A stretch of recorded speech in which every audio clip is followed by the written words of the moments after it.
What is dependency injection?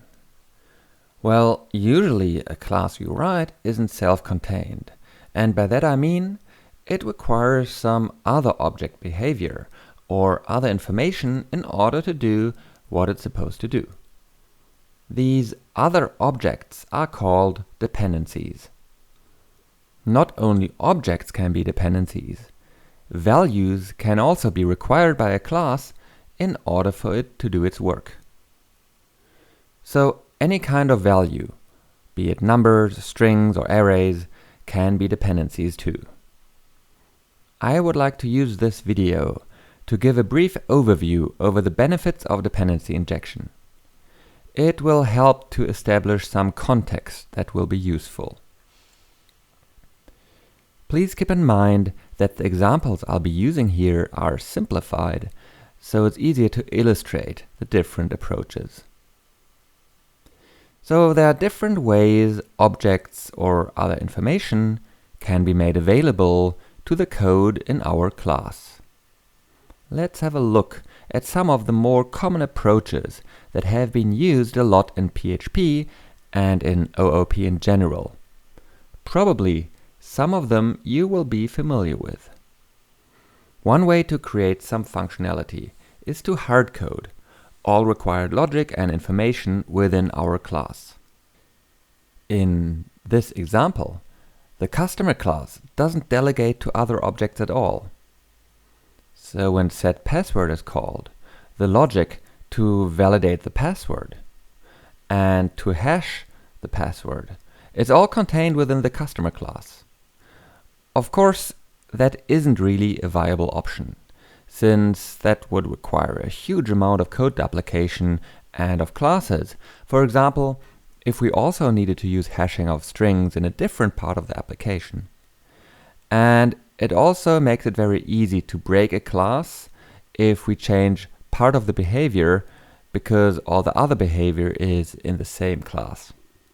So it's not easy to maintain. So what other options are there to get the required object and values into our class? One option would be to create setter methods for all dependencies, and after our object has been created, all the other requirements have to be set on the instance by calling the setters. This already looks a lot better. Validation and hashing is now delegated to other objects, which have to be set using the setter methods before setPassword is called.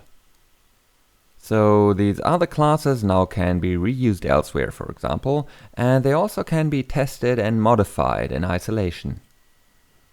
And by the way, instead of setter methods for the dependencies, we also could have made the hasher and the password validator here public, and then instead of using the setter methods to supply the dependencies, they could have been set just by setting the values, the objects on the properties directly. But it's pretty much the same way of making dependencies available to our class. So what are the problems with this approach? Well, one is that if we create a new customer, that instance still has to be initialized after instantiation. And it's easy to miss one of the setters if there are more than one or two. Also, we have to take care that if setPassword is called and the password validator hasn't been set yet, we always would have to check for this kind of conditions. We would have a partially initialized object, and that can lead to pretty hard to debug issues because the problem usually arises much later than where the object is being instantiated.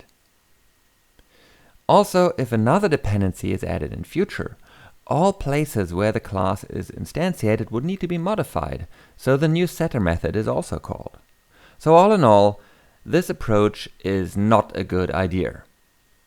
Sometimes setter injection, that's what this is called. So setter injection sometimes is recommended as a way to supply optional dependencies. But the word optional dependencies alone is an oxymoron, so it's not a nice pattern. So what other options are there to inject dependencies? what can we do? Well, another option might be that our class instantiates any required other objects itself. So here, the example customer class creates the desired objects itself, either by calling new or by calling a static factory method. If a non-object would be required, for example, the minimum length of a customer name or something like that, then in this pattern usually a config object is instantiated and the value is fetched from it with a getter method. Now, the downside of this approach is that it's hard to replace the dependencies with other objects. For example, if we wanted to replace the hasher object, right, so this one right here, with a test double or a different implementation under certain circumstances, things would start to get messy. Usually inheritance is used to solve this problem, but that quickly leads to rigid and hard to understand and hard to modify code. Another downside of this approach is that it really isn't easy to see all the dependencies because they are sprinkled all over the code. This approach was used primarily in Magento 1, but it was abandoned in Magento 2 for good reason. So now that we've had a look at a couple of approaches to object creation and initialization, let's summarize the requirements that we have uncovered for how we would like to create new objects. First, when we instantiate an object, we want it to be complete, ready to be used. Any dependencies should be taken into account automatically, so that it's not possible to have half-initialized objects. And then we also want to be able to replace object dependencies with other implementations, be it for testing, for customization, or for code reuse in other parts of the application. These two requirements are valid in any application built with OOP. To satisfy them, another type of dependency injection was invented: constructor dependency injection. With constructor dependency injection, a class takes all dependencies as arguments to the constructor function. This approach satisfies both of the requirements. First of all, it's no longer possible to create an uninitialized instance of the class. The constructor takes care that all dependencies have to be supplied when the object is created. And secondly, it's easy to replace dependencies with alternative implementations. We just pass in other objects, as long as those objects also satisfy the type signatures.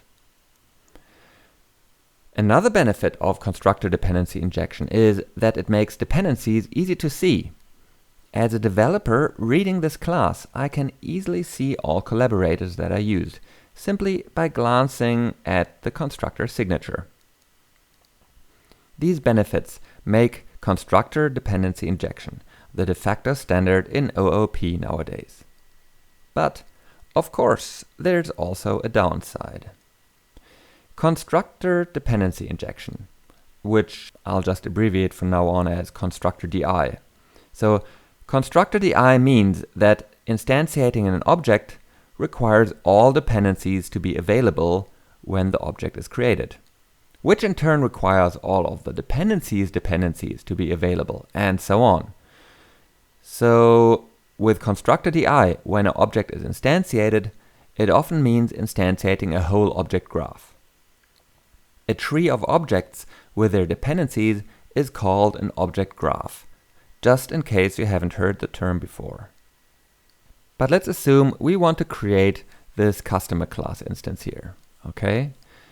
We shouldn't have to worry about all the dependencies. We shouldn't even have to know about it if we just want to use the customer class.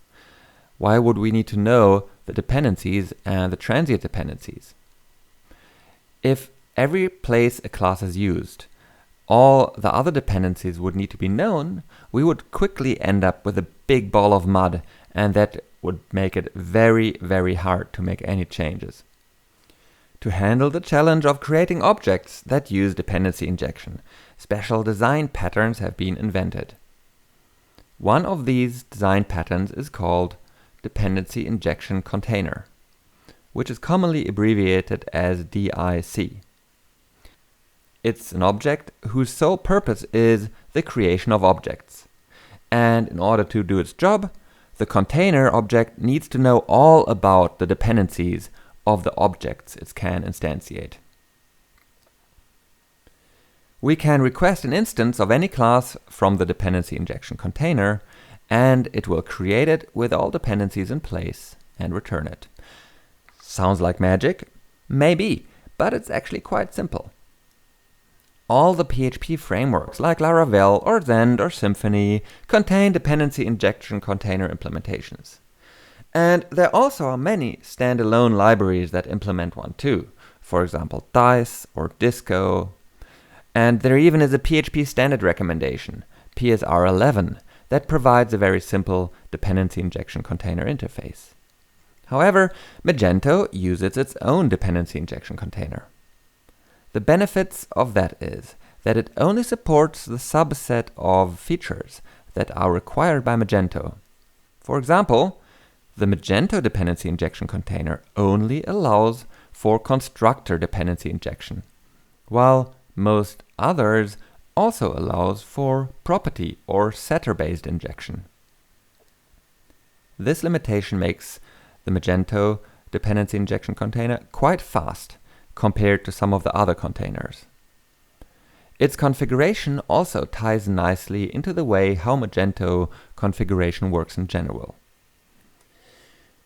Then, when an object is requested from the Magento dependency injection container, it uses reflection to parse the constructor. And it looks at all the arguments, and then it knows what class it has to supply to which arguments. For that to work, both type hints and constructor argument variable names and also PHP doc type annotations are pretty important, as we will see. The Magento dependency injection container is called ObjectManager. You will use this word so many times, ObjectManager. And this ObjectManager is configured with XML configuration files called di.xml. So you can see there are plenty of those. Because the ObjectManager is responsible for wiring up the whole object graph with the hundreds of different objects that Magento uses, it probably is one of the most useful things to be familiar with when working as a Magento developer. Most of the powerful customization techniques that Magento provides are handled through the ObjectManager configuration.